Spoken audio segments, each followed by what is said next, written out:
Economia é com a Juliana Rosa falando do pós-Copom, né? A gente vai esperar, claro, a ata do Banco Central fundamental na semana que vem, mas a gente já tem um número, a gente já tem uma posição e a gente tem o retorno do mercado. Juliana Rosa, conta tudo. Pois é, o povo aí está achando que a taxa de juros pode cair mais, viu, Enéio? Vamos ver, né? Boa tarde para você, boa tarde para a Débora, para o Fábio, para o nosso ouvinte. Ontem, o Banco Central reduziu a taxa básica de juros para 11,25%, a quinta queda seguida, e avisou que vai continuar cortando nesse ritmo, de 0,5 ponto percentual, pelo menos nas próximas 2 reuniões. Então, ele já está avisando, né, se nada acontecer de extraordinário aí que aborte esse plano, o juro chegaria a 10,25% em maio, que aí vão ter ainda a reunião de março e a de maio. E dos 10,25 até 9, 8,5 no fim do ano, ele poderia cortar, talvez de forma mais devagar, mas chegando com esse juro a patamares menores. E a grande dúvida agora no meio do caminho, né, a gente tem duas questões importantes para poder garantir que esse juro, de fato, caia até esses patamares e não tenha nenhuma surpresa aí no meio do caminho, né? A gente tem que ficar atento primeiro a Estados Unidos. Ontem o Banco Central americano manteve a taxa de juros deles, está num patamar histórico, né? 5,25% a 5,5%, e disse que ainda não está na hora de cortar juro. Então, março, que é a próxima reunião do Banco Central americano também, não se espera corte de juros. Mas ele deixou ali uma sinalização que pode cortar na reunião seguinte, maio, ali, junho. Então, se for assim, isso pode nos ajudar, porque a dúvida é que se o Banco Central americano decidir deixar os juros altos por mais tempo, isso pode nos atrapalhar, né? Valoriza o dólar, atrapalha a queda da nossa inflação, então a gente tem que ficar de olho nos Estados Unidos. E a outra questão é a questão fiscal, né? A gente tem uma espécie de dia D, em março, dia 22 de março, o governo vai ter que apresentar o primeiro relatório de receitas e despesas. E esse dia vai ser decisivo para testar a credibilidade das regras fiscais, do tal do arcabouço fiscal. Ali, naquele momento, o governo vai ter que mostrar como que ele vai manter a meta de déficit zero para esse ano. O que se espera é que dá para manter, não porque as receitas vão ser do mesmo tamanho das despesas, mas porque o governo teria que segurar gasto, fazer o tal do contingenciamento. E aí isso vai ser importante, mesmo que até o fim do ano, depois ele não atinja a meta do déficit zero, a mensagem de que vai segurar gasto, enfim, vai continuar se esforçando para melhorar as contas públicas, é considerado fundamental também para que os juros caiam até o fim do ano sem nenhum problema aí no meio do caminho, né? Essa questão da regra fiscal pode causar turbulência, se mudar a meta, enfim, o real pode perder força e, de novo, o dólar sobe e tal, e atrapalha a queda de juros. Só vamos ficar de olho nessas duas coisas, né?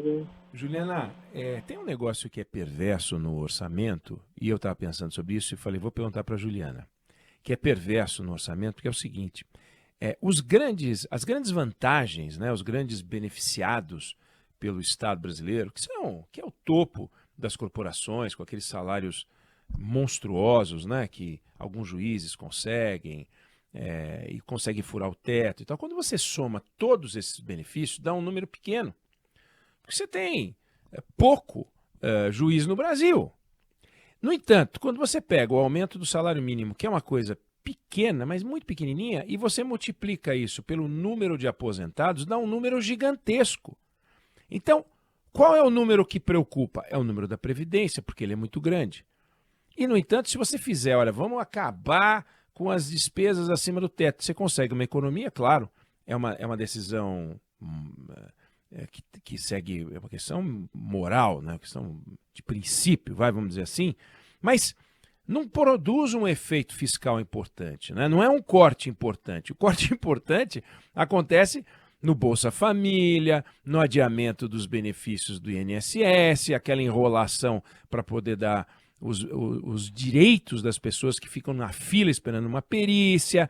E aí, ali é dezena de bilhão. Ali é dezena de bilhão. E, no entanto, o benefício dos marajás, como o Collor falava, do Estado, é muito pequenininho. Não é uma coisa meio perversa, Juliana? Essa comparação é muito perversa sempre, né? Já vi esses dados. Agora, é claro que é uma questão de justiça tributária, né? Que é o que está sendo discutido hoje. O próprio ministro da Fazenda tem falado isso, né? Que ele está mexendo ali na base fiscal, principalmente, lógico, que ele está atrás de receitas, mas principalmente porque ele quer reduzir de desigualdades tributárias ali para tentar equilibrar, não necessariamente que faça ali uma grande diferença ao longo dos próximos anos. Essa questão do salário mínimo, né, do Bolsa Família. Ontem fiz uma entrevista com o Fábio Jambiage, que é uma referência aí nos estudos de contas públicas no Brasil, vai ao ar hoje no meu programa Economia para Você, no Band News TV, e sábado aqui na rádio, às 10 horas da manhã. E ele estava falando, né, que como o governo anterior, isso que você falou é verdade, acabou aumentando o benefício social para R$600 e mais aquele adicional de 150 por famílias com crianças até 6 anos, ele falou, é óbvio que qualquer governo que entrasse depois não ia tirar esse benefício. Não tem ambiente político para, depois de dar o benefício, você diminuir o benefício novamente. Ele disse que isso provocou uma explosão de gasto público e mais o reajuste do salário mínimo. Então, é sempre muito delicado, né?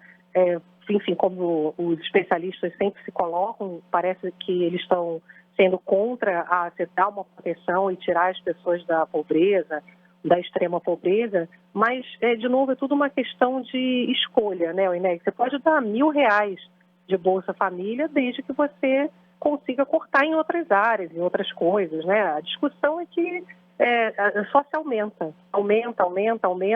e o orçamento público é escolha, né? Orçamento, aliás, de qualquer família, né? Você tem que escolher, olha, eu tenho tanto, quanto que eu vou gastar? E a questão é que a conta não fecha, né, Eneg? É sempre muito fácil decidir gastar, né? Impressionante. É isso aí. Juliana Rosa, Economia com você. A gente volta a conversar amanhã. Valeu.